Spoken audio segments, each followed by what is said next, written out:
Y perdonad por todo lo que hay que preparar antes de empezar a hablar, ¿no?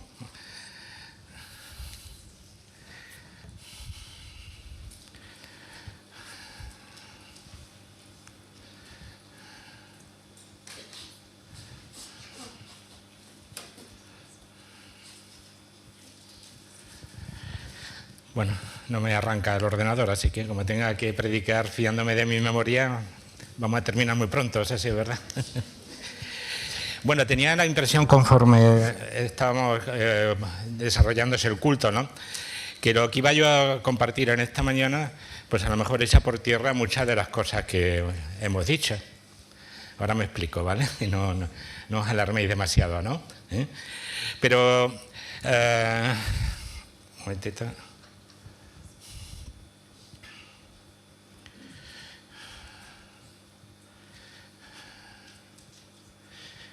Vale. No sé si estaréis de acuerdo conmigo, pero uno de los anhelos, diría, no de todos los seres humanos, pero sí al menos de los seres humanos bien nacidos, y entenderlo bien, es el anhelo de justicia. No sé si estaréis de acuerdo conmigo, ¿no? Pero creo que es uno de los anhelos más intensos que podemos tener nosotros.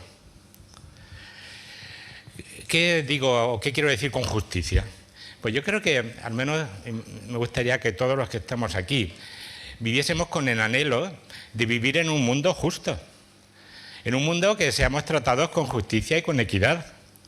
Anhelar que se haga justicia con los débiles, con los agraviados, que se castigue a los malvados, que se acabe la opresión de los poderosos. La actualidad es terrible respecto a este asunto, ¿no?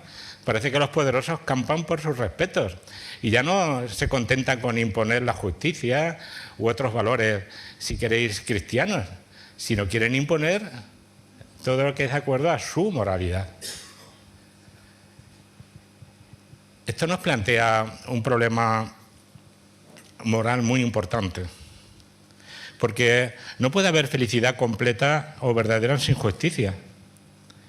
Por eso creo que uno de los anhelos más intensos que cada uno de nosotros podíamos sentir es la necesidad de que se imponga la justicia, de que haya justicia en este mundo. Estamos estudiando las cartas a los tesalonicenses. Hace unas semanas concluimos la primera y hoy vamos a empezar la segunda. Estas cartas, como sabéis, nos hablan de la segunda venida de Cristo.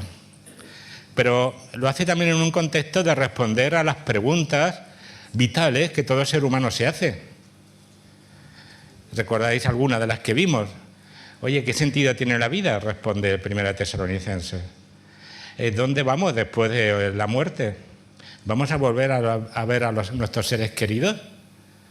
La Escritura da respuesta a estas preguntas. Creo que también da respuesta a la pregunta que hacía al principio, del anhelo de justicia. Porque seamos sinceros, la falta de justicia en este mundo nos plantea problemas no solo morales, sino que cuestionan la existencia de Dios. Muchos dicen, Dios no existe porque no hay justicia en el mundo.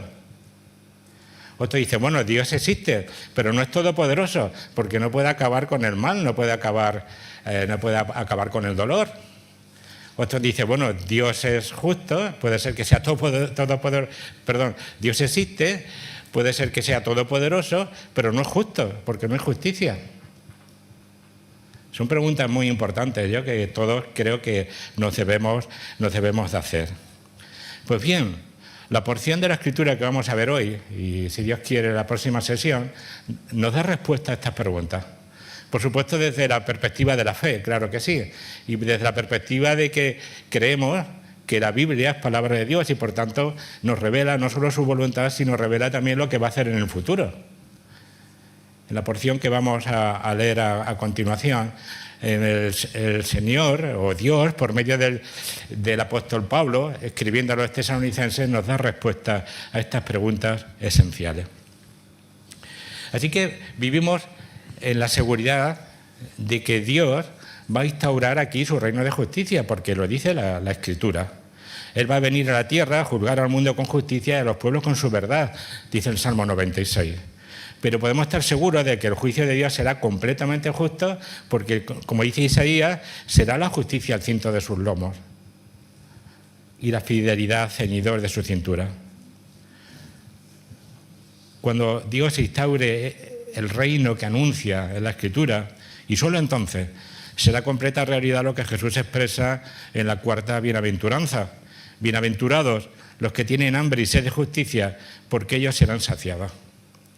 Podemos tener la completa seguridad de que Dios a su tiempo juzgará este mundo con justo juicio, y aquellos que tienen hambre y sed de justicia serán o seremos completamente saciados. Así que uno de los temas que aborda esta carta que vamos a empezar hoy, y en el fondo también muchas porciones de la Escritura, es el tema de la justicia, es el justo juicio de Dios. Por eso la sesión de hoy y la que tengamos dentro de una semana va a abordar este asunto, el justo juicio de Dios.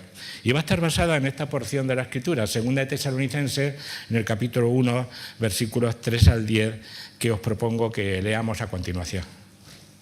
Dice así la palabra de Dios: debemos siempre dar gracias a Dios por vosotros, hermanos, como es digno, por cuanto vuestra fe va creciendo y el amor de todos y cada uno de vosotros abunda para con los demás.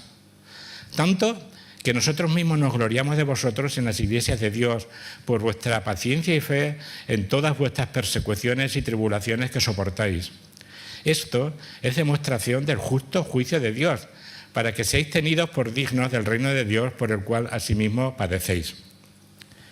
Porque es justo delante de Dios pagar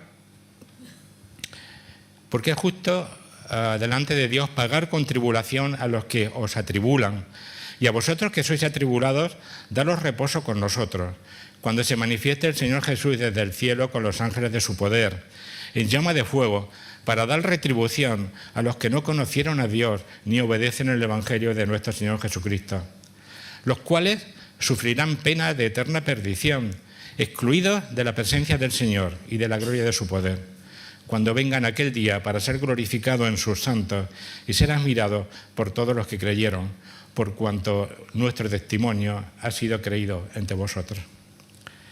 Hasta aquí la palabra de Dios, y vamos a meditar un tiempo en esta porción que hemos leído. Si habéis estado atentos, nos dice el versículo 5, habla del justo juicio de Dios. Pero notad que los versículos que siguen a continuación hablan de dos juicios.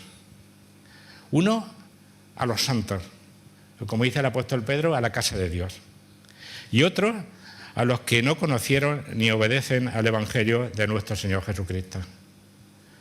Los dos temas son de extraordinaria importancia y tuve tentación de juntarlos los dos y contarlos hoy, pero me parecieron tan importantes que merece la pena que los comentemos en dos sesiones independientes. Esto tiene el beneficio de que así va a ser más corta esta sesión, ¿no? Así que nos vamos a centrar hoy en lo que es el justo juicio de Dios, pero relacionado con los creyentes, con la casa de Dios, ¿vale? Y vamos a centrarnos particularmente en los versículos del 3 al 5. Bien, antes de abordarlos, unas palabras respecto a segunda de Tesalonicenses. Si recordáis, el apóstol Pablo escribió la primera carta porque estaba preocupado por el devenir espiritual de los hermanos de Tesalónica. Él estaba preocupado porque sabían que estaban sufriendo mucho, estaban sufriendo persecución y temía que su fe se tambalease. Así que les escribe la primera carta para fortalecerlos en la fe, en el amor y en la esperanza. Muy probablemente los mismos hermanos que llevaron esa primera carta a Tesalónica volvieron después a Corinto con noticias, buenas noticias o agradables noticias o fabulosas noticias incluso, ¿no? Para Pablo respecto a cómo estaban comportándose los tesalonicenses. Y a raíz de esas noticias el apóstol Pablo escribe esta segunda carta. Así que es muy probable que esta segunda carta fuera escrita muy poco después de la primera. Esta carta es mucho más breve que la anterior y básicamente tiene dos secciones que discurren en paralelo en la carta, ¿no? Por un lado una sección ética, por otro lado una sección escatológica. La primera sección, o la sección ética de esta carta es un poco más breve, aunque más intensa que la de la primera, y la parte escatológica pues también es breve, pero la utiliza el apóstol Pablo para corregir ciertos malentendidos respecto a los tiempos futuros que su primera carta había producido en los hermanos de Tesalónica, ¿no? Así que son temas importantes también para nosotros. Por un lado la ética, por otro lado los tiempos futuros. Vamos a dividir la consideración de la parte que vamos a compartir en esta mañana en dos sesiones, o en dos partes, mejor dicho. La primera, vamos a hablar de la deuda de gratitud que siente el apóstol Pablo al recibir la carta. La segunda, la justicia del juicio de Dios. Vamos a abordar la primera, la deuda de gratitud del apóstol Pablo. Bueno, el apóstol Pablo empieza la carta con una salutación, es normal, ¿no? En cuestión de cortesía, pero por supuesto también de deseos de bendición para los hermanos de Tesalónica. Y a continuación del versículo 3 ya explota en una expresión de genuina gratitud a Dios. ¿Por qué? El apóstol Pablo siente una deuda de gratitud a Dios por lo que ha escuchado que Dios ha producido en los hermanos de Tesalónica. Las buenas noticias que recibieron produjeron en ellos un gozo irreprimible, un gozo que da lugar a una sincera y humilde acción de gracia que se dirige al dador de todo lo bueno, que no puede ser otro que Dios. Por eso dicen, nos sentimos en la obligación de dar gracias a Dios por vosotros. Quien escribe es Pablo. Por eso a veces utiliza el singular o el plural, ¿no? Pero hace partícipe a Silas y a Timoteo porque eran los tres misioneros que estaban en Corinto y habían evangelizado también a Tesalónica. Así que los misioneros, particularmente Pablo, se sienten impulsados a expresar su gratitud a Dios. No pueden obrar de otra manera, porque ellos habían orado intensamente para que el Señor produjera en los hermanos de Tesalónica justo lo que había producido. Así que se sienten en deuda, se sienten en la obligación de dar gracias a Dios. Esto nos recuerda lo importante que es tener un espíritu agradecido. Porque, sin duda, si nos detenemos a considerarlo, todos recibimos acciones y expresiones de amor de parte de Dios y de las personas que nos rodean. Todos somos beneficiarios, de alguna manera, o en mayor o menor medida, de actos de cariño y actos de amor fraternal en la congregación. Qué bueno es que tengamos un espíritu agradecido y siempre demos gracias al Señor, por supuesto, pero también a los hermanos, a las personas que hay a nuestro alrededor, de aquellas cosas que hacen para nuestro beneficio. Así que esto ya nos plantea una obligación de dar gracias a Dios y dar gracias a los hermanos. ¿Sentimos realmente o tenemos ese espíritu de gratitud? Recordad que en 1 Tesalonicenses 5:18 se nos exhorta a dar gracias en todo. Y añade Pablo, dice, porque esta es la voluntad de Dios para con vosotros en Cristo Jesús. Ahora, la gratitud es más efectiva si se dicen los motivos, ¿no? Podemos decir, bueno, gracias por todo. Pero bueno, es mucho más efectiva si decimos gracias por esto y por esto, ¿no? Y eso es lo que hace el apóstol Pablo aquí. Los motivos de constante acción de gracias de Pablo hacia el Señor son la fe y el amor que manifiestan los hermanos de Tesalónica. Dice el versículo 3, vuestra fe va creciendo y el amor de todos y cada uno de vosotros abunda para con los demás. La fe de los tesalonicenses estaba creciendo y dicen que una traducción más adecuada sería sobremanera. No solo que crecía, sino que crecía sobremanera. Y el amor de cada uno de los hermanos hacia los demás decía que estaba constantemente extendiéndose, abundaba. Nos habla no de algo estático, sino algo que va creciendo, algo que va extendiéndose. Y eso, como decía antes, es precisamente lo que Pablo había orado intensamente, pedido a Dios intensamente en oración, y lo vemos en 1 Tesalonicenses, en el capítulo 3 y en el capítulo 4. Así que no es de extrañar que Pablo, al comprobar que Dios ha producido eso precisamente en los hermanos de Tesalónica, prorrumpa en una acción de gracia enormemente sincera. En primer lugar, da gracias a Pablo por la fe. Pero ¿a qué clase de fe se refiere aquí el apóstol Pablo? Porque la fe tiene dos componentes esenciales. Estas Navidades había por casa un trivial bíblico que ponía algo así como era: ¿sobrevivirá vuestra fe? Y claro, era un trivial. Entonces, bueno, es importante, por supuesto, conocer la Biblia y saber dar respuesta a las tarjetas o las preguntas que había en las tarjetas del trivial, ¿no? Pero si es solo eso nuestra fe, creo que tiene un fundamento poco firme, ¿no? Pero no podemos excluir esta componente en la fe de la que habla aquí el apóstol Pablo. Yo creo que, por un lado, esta fe de la que alaba aquí Pablo se refiere, por supuesto, a la enseñanza cristiana. Se refiere a la fe concebida como el cuerpo de doctrinas que conforman todo el consejo de Dios. Crecer en la fe, en ese sentido, es conocer cada vez más la Escritura, conocer más de la voluntad de Dios para con nosotros, conocer más de la voluntad de Dios para el tiempo futuro, incluso para el juicio, como estamos considerando en esta mañana. Pero el otro componente de la fe es esencial, porque nos habla de una relación con Dios, con nuestro Señor. La perseverancia en esa fe, en la confianza en Dios, a pesar de los motivos para el desánimo que nos rodean. Debemos de aumentar nuestra confianza en Dios y en su providencia, en su protección y en su salvación. La fe no es solo un conocimiento, sino una relación. Y las dos cosas van unidas. Así que lo normal es pensar que Pablo se está refiriendo aquí, cuando habla de la fe de los tesalonicenses, a esas dos cosas, tanto al conocimiento como a la relación con Dios. ¿Y por qué? Pues porque no podemos hablar de nuestro crecimiento de la fe en el sentido bíblico si no incluimos el avance en la maduración de nuestra relación con Dios. No podemos crecer en la confianza en Dios sin la iluminación de la palabra, porque hemos leído algunos textos esta mañana, nos animan a confiar en Dios, ¿no? Si no conocemos esos textos, la confianza en Dios probablemente no crezca. Y por otro lado, el estudio de la palabra por sí será árido e ineficaz si no nos lleva a profundizar en nuestra relación con Dios. Así que cuando hablamos de fe tenemos que incluir estos dos componentes. Por un lado, conocimiento, por otro lado, relación. Y notad que Pablo dice que la fe de los tesalonicenses iba creciendo sobremanera.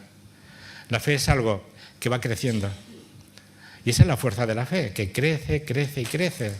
Es como la semilla de mostaza, es pequeñísima, pero puesta en buena tierra puede convertirse en un árbol enorme, ¿no?, que da cobijo a las aves del cielo. Todos hemos comenzado nuestra relación con Dios creyendo el Evangelio de salvación. Pero si nos hemos quedado ahí, hemos sido o estamos siendo muy pobres. Tenemos que ir desarrollando esa fe o profundizando, conociendo más de la voluntad de Dios para con nuestras vidas. Así que nunca podemos decir que ya hemos llegado al conocimiento pleno en cuanto a nuestra comprensión de las Escrituras, ni en cuanto a nuestra relación con Dios. Debemos de seguir hacia la meta, debemos de proseguir siempre hacia la meta. Pero el segundo motivo de acción de gracias de Pablo es el amor fraternal que iba creciendo constantemente. El apóstol nos dice en qué se notaba eso en la vida práctica de los hermanos de Tesalónica, así que tenemos que especular un poquito, ¿no? Podemos suponer que, claro, estaban sufriendo tribulaciones, estaban sufriendo persecuciones, y sabemos que eso nos une. Tener un enemigo común, tener un enemigo que nos ataca, hace que los lazos de relación se estrechen. Así que es probable, ¿no?, que ese hecho de estar en un contexto de persecución profundizase las relaciones personales, profundizasen el interés de los unos por los otros. Pero sin duda alguna también influía en el crecimiento del amor de los tesalonicenses otro factor igualmente importante. Es el crecimiento en la fe, porque el crecimiento en la fe lleva consigo el crecimiento en el amor, haría que el amor abundase. Y no puede ser de otra manera, porque profundizar en nuestra relación con Dios implica ser conscientes del compromiso que tenemos los unos para con los otros. La fe de los tesalonicenses crecía y profundizaba, y eso se demostraba en que en el amor se extendía y abundaba. Al ir creciendo la fe iban creciendo o asumiendo también la obligación fraternal, y así el amor de la congregación se extendía y abundaba. Como decía antes, todos hemos comenzado nuestro andar cristiano creyendo en el Evangelio. Es como la semilla de grano de mostaza, pequeñita, ¿no? Tenemos esa fe, pero esa fe caída en buena tierra ha ido creciendo y generando un árbol sobre el cual se pueden refugiar, como dice la Escritura, las aves del cielo. Crecer en amor es un reto para nosotros, porque no es fácil amar a todos los hermanos en Cristo. Pero como se nos recordaba el domingo pasado, esta es una marca distintiva de las iglesias de Dios. Lo dijo el Señor Jesucristo. Dice, en esto conocerán todos que sois mis discípulos, si tuvieseis amor los unos con los otros. Así que es un reto difícil de cumplir, pero todos debemos de tenerlo como objetivo. Profundizar en nuestras relaciones personales, que abunde el amor en los unos con los otros. Muchas veces nuestra obsesión es que los demás me amen a mí. Y claro, todos necesitamos sentirnos apreciados, todos necesitamos sentirnos amados. Pero la implicación del texto que estamos leyendo es que si soy creyente de verdad, mi preocupación debe ser que mi amor abunde hacia vosotros. El énfasis está puesto en este sentido. Pero no deberíamos de olvidar el otro, ¿no? Todos necesitamos sentirnos apreciados, sentirnos amados. Ahora, esto no significa que debamos ser todos o que podamos tener todos el mismo nivel de intimidad. Me explico. Aquí el ejemplo del Señor Jesús también es importante. Había una multitud de gente, de discípulos que le seguían. De esa multitud había 12 que tenían una relación especial con Él. De esos 12 había 3 que fueron testigos de hechos muy específicos en la vida del Señor Jesús. Y de esos 3 había uno que se recostaba en su costado. Los factores que pueden hacer que tengamos más afinidad con unos hermanos que con otros son muy diversos. Pero eso no quita para que todos sintamos una genuina preocupación por las necesidades espirituales, materiales, de amor de cada persona. Por tanto, el que tengamos distintos niveles de afinidad no debe de quitar de nosotros la preocupación de atender las necesidades de nuestros hermanos. Es un reto difícil, pero tenemos que tenerlo presente. Debemos de pedir al Señor que nos capacite para amar a todos los hermanos y que nos dé ojos para ver sus carencias y tratar de suplirlas. Por tanto, si somos creyentes de verdad, debemos estar creciendo y avanzando continuamente. Es como nos dice el libro de Proverbios, la senda de los justos es como la luz de la aurora que va en aumento hasta que el día es perfecto. Bueno, Pablo no solo alaba la fe y el amor de los tesalonicenses, sino a partir del versículo 4 dice, nos gloriamos de vosotros en las iglesias de Dios por vuestra paciencia y fe en todas vuestras persecuciones y tribulaciones que soportáis. Alaba la paciencia y la fe, nuevamente, de los hermanos de Tesalónica. Bueno, los misioneros, fijaros que el orgullo que sentían era legítimo. Bueno, primero porque ellos habían sido instrumentos, pero lo bueno lo había producido Dios, ¿no? Y su agradecimiento a Dios llegaba hasta el punto de que se jactaba ante las iglesias de Dios de lo que había producido en las iglesias de Tesalónica. Y alaba particularmente aquí la paciencia y la fe. Bueno, ¿qué es la paciencia? Pues la paciencia, como sabéis, es la perseverancia en la fe a lo largo del tiempo. Y en medio de muchos factores desalentadores. La paciencia, por tanto, no es otra cosa que la capacidad que Dios nos da para soportar las pruebas manteniendo nuestra confianza en Dios. El otro motivo de orgullo es la fe. Y no es muy parecida a la anterior, pero tiene un matiz distinto, porque es la fe que nos mantiene la confianza en Dios en medio de las dificultades. Una cosa es la fe, que habla de conocimiento, otra es la fe que se manifiesta en amor, todo es lo mismo, ¿no? Pero aquí específicamente el apóstol Pablo se está refiriendo a la fe en medio de todas vuestras persecuciones y tribulaciones. Así que solo la fe en las promesas de Dios y en su buena providencia para con nosotros nos puede sostener en los momentos de aflicción. Y Pablo se gloriaba de ello en las iglesias de Dios, de lo que Dios había producido en los hermanos de Tesalónica. Quizás estéis pensando, bueno, hasta aquí muy bien, pero lo que sigue nos plantea un problema muy serio. Porque dice a continuación la palabra de Dios, versículo 5, esto se está refiriendo a la tribulación, a la persecución. Dice, esto es demostración del justo juicio de Dios para que seáis tenidos por dignos del reino de Dios por el cual asimismo padecéis.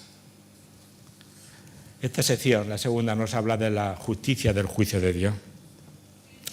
Pablo está diciendo que las persecuciones y las tribulaciones que soportan los creyentes son la demostración del justo juicio de Dios sobre sus santos, sobre la casa de Dios.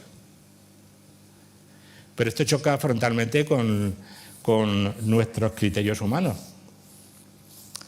Nosotros pensaríamos que el sufrimiento de los inocentes a manos de los malvados es evidencia más bien, como decía al principio, de la ausencia del justo juicio de Dios, ¿no? Es lógico pensar que cuanto más vivamos conforme a la voluntad de Dios, tanto más debería Dios bendecirnos, protegernos y vindicarnos. La vida cómoda y tranquila del creyente debería ser evidencia de que hay un Dios justo y todopoderoso en el cielo, no el sufrimiento, ¿no? Además, y hoy hemos leído algún texto, echando mano a varios pasajes del Antiguo Testamento, pues podríamos ver las promesas de Dios a este respecto. Así que aquí nos encontramos con una aparente contradicción. ¿Qué quiere decir el apóstol Pablo con estas palabras? ¿En qué sentido las persecuciones y las tribulaciones son señal evidente del justo juicio de Dios sobre la casa de Dios, sobre sus santos? Bueno, hay que decir que la cuestión no es fácil de dilucidar, ¿no? Y de menos de encontrar una respuesta completa, ¿no?, que satisfaga todas nuestras inquietudes, ¿no? Porque, por un lado, el apóstol Pablo se puede estar refiriendo al juicio final. Puede estar refiriéndose a ese juicio donde Dios juzgará con justo juicio a todos los malvados, incluidos todos los que en aquel tiempo y ahora también persiguen a los creyentes. Y esta interpretación es fácil y es coherente porque, es adecuada porque es coherente con lo que dice la Escritura. Dios va a descargar su juicio sobre los malvados, a su tiempo y en su momento, pero los va a descargar. Pero no casa muy bien con la segunda parte del versículo 5 que hemos leído. Porque liga esta persecución, el apóstol Pablo, a que seamos declarados dignos de ser, de participar en el reino de Dios. Así que Pablo está diciendo aquí, como dice el apóstol Pedro también, que es tiempo de que el juicio comience por la casa de Dios. Por tanto, el sufrimiento permitido por Dios en nuestras vidas no es solamente un anuncio del castigo futuro que Dios infligirá a los malvados, sino que es un instrumento de corrección y santificación en los justos en el tiempo actual.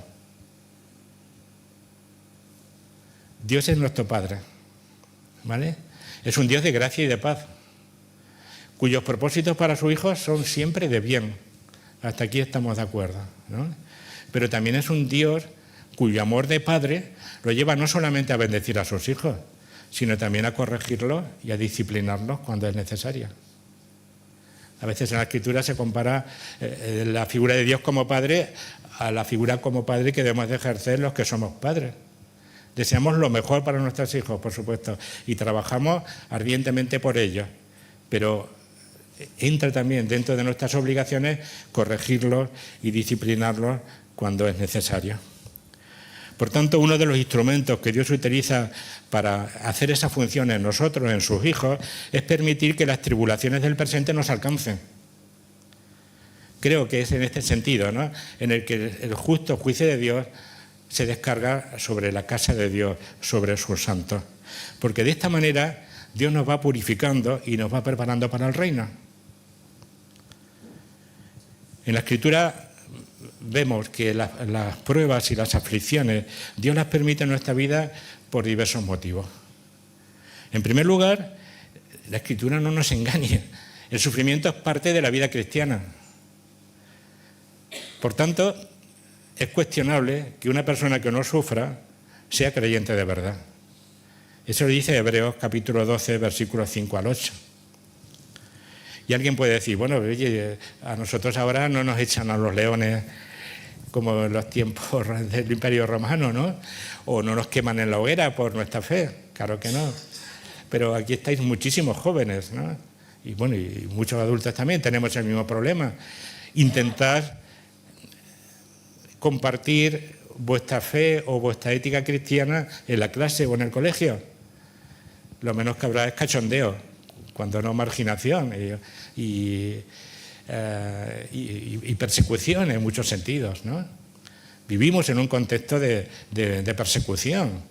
O intentar manteneros de acuerdo con una ética cristiana frente a la avalancha de la hipersexualización, por ejemplo, de la sociedad en que vivimos.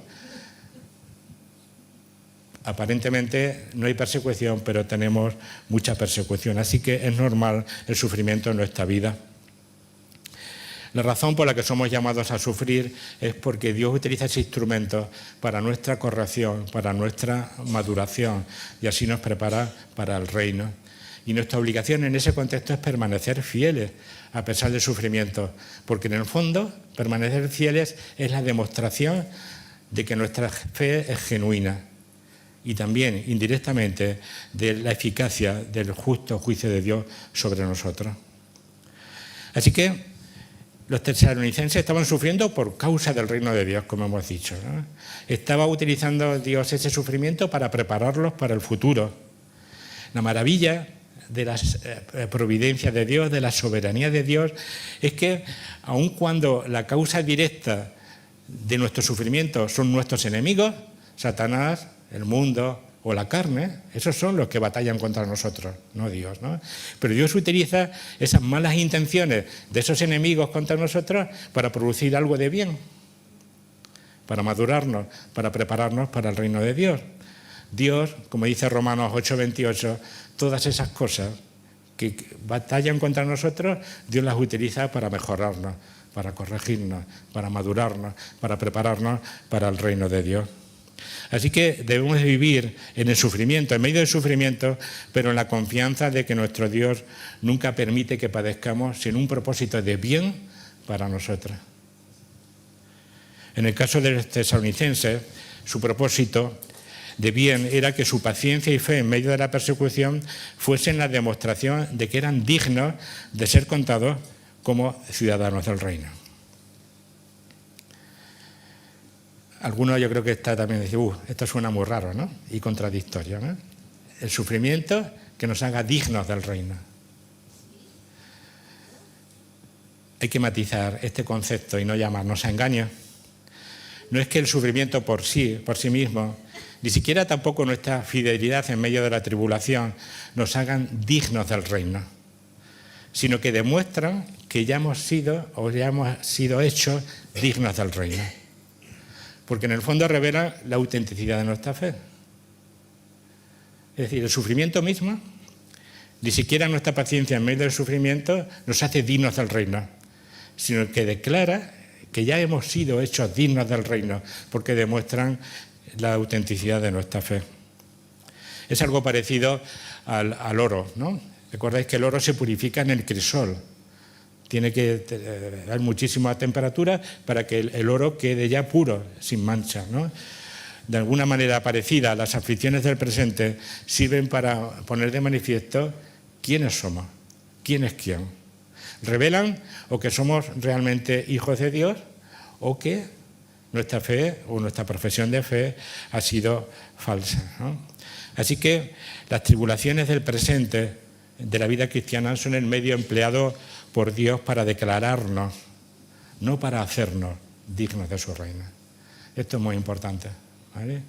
Las aflicciones del presente que enfrentamos con paciencia y con confianza no nos declaran dignos, no nos hacen dignos, sino nos declaran dignos. Esto es muy importante que lo tengamos presente. Así que las preguntas del principio. La no intervención de Dios cuando su pueblo es perseguido podía parecer evidencia de su no existencia. Ya hemos visto que no, Dios tiene un propósito. Su incapacidad para intervenir demuestra que Dios no es todopoderoso. Tampoco hemos visto que esto no es cierto, porque Dios a su momento juzgará a la casa de Dios y a los malvados, ¿no? Y por otro lado, hemos visto que Dios va a juzgar a todos, a su pueblo y a los malvados, con justicia. Por tanto, Dios existe, Dios es un Dios todopoderoso y Dios es un Dios justo. Y en su confianza debemos de vivir. Así que los creyentes de Tesalónica, volviendo a ellos, soporten la persecución con paciencia y fe, es evidencia de que el juicio purificador de Dios en sus vidas, lejos de ser injusto, los está preparando para vivir en el reino de Dios. Lo mismo que nos pasa a nosotros. El hecho de que la aflicción, en el caso de los tesalonicenses, y debe ser así también lo mismo, sirva para producir en ellos un fruto de fe, de amor, y la paciencia demuestre la autenticidad de su fe, les hace vivir en plena confianza y en pleno gozo con el Señor. Por eso el apóstol Pedro, hablando de este contexto, nos dirige unas palabras también que son de profunda importancia también para nosotros. Gozaos, dice 1 de Pedro 4:13, gozaos por cuanto sois participantes de los padecimientos de Cristo, para que también en la revelación de su gloria os gocéis con gran alegría. Si sois vituperados por el nombre de Cristo, sois bienaventurados, porque el glorioso Espíritu de Dios reposa sobre vosotros. Por tanto, nuestro comportamiento santo en medio de la tribulación es evidencia fehaciente de la realidad de nuestra salvación. Y también confirma la autenticidad de la presencia del Espíritu en nosotros. Así que fijaros, el fruto de bien que esto, la tribulación, la persecución, las pruebas, produce en nosotros. Así que nuestra constancia en la persecución es la mejor señal de que vamos a ser declarados justos, o dignos, del reino de Dios. Termino. Escuchaba el otro día a Pablo Martínez una frase en otro contexto, pero que creo que es muy importante. Decía que la vida cristiana no es solo un mensaje a creer, es el primer paso al mensaje a creer, ¿no? Sino también una vida a vivir. La autenticidad de la fe que decimos profesar debe manifestarse en una vida caracterizada por una fe que crece, por un amor que abunda, por una paciencia también afrontando las tribulaciones y las dificultades, con una consagración y perseverancia en las tribulaciones. Recordad también que de esta manera testificamos acerca del juicio de Dios que se avecina. Porque si el juicio ha empezado por la casa de Dios, ¿cuál será el fin de los que no conocen a Dios y no obedecen el Evangelio de nuestro Señor Jesucristo? Eso lo dice en los versículos siguientes, pero los trataremos, si Dios quiere, en la próxima sesión, ¿vale? Vamos a orar, despidiéndonos este tiempo. Señor, queremos ser agradecidos a ti. Hemos hablado de dignidad, pero no hay nada en nosotros que sea digno que no haya sido producido por ti.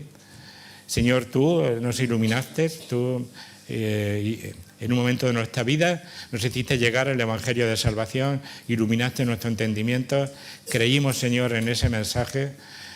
Gracias porque quizás no lo suficiente, pero esa semilla que tú sembraste en nuestro corazón se ha ido desarrollando y produciendo una mejor relación contigo, una relación más intensa contigo. También, Señor, que hemos sido conscientes por medio de la fe en ti, en esa palabra, Señor, de las obligaciones que tenemos unos para con los otros. Queremos darte gracias, Señor, con ello, pero también queremos pedirte que nos des un espíritu agradecido y un espíritu de amor los unos para con los otros, Señor, para que de esa manera tu nombre sea glorificado también, pero también, Señor, para que otros puedan ver la autenticidad de aquellos que somos discípulos tuyos, Señor. queremos también rogarte que nos ayudes a ser pacientes, a tener fortaleza, a afrontar con consagración y dedicación a ti, Señor, las dificultades que se nos presentan en esta vida. Y sobre todo, vivir confiados, Señor, de que a pesar de que el mal, el dolor nos afecten y lleguen a nuestra vida, Señor, tú lo permites. Todo está bajo tu control y sobre todo, Señor, tú tienes un propósito de bien para esa dificultad. Ayúdanos a vivir confiados en esa verdad. Padre, gracias por tu palabra, porque nos da fortaleza, nos da aliento, nos da seguridad. Y queremos darte las gracias porque tú eres la fuente de todo bien para con nosotros. Te las damos, Padre, en el nombre de nuestro Señor Jesucristo. A Él sea la gloria. Amén. Amén.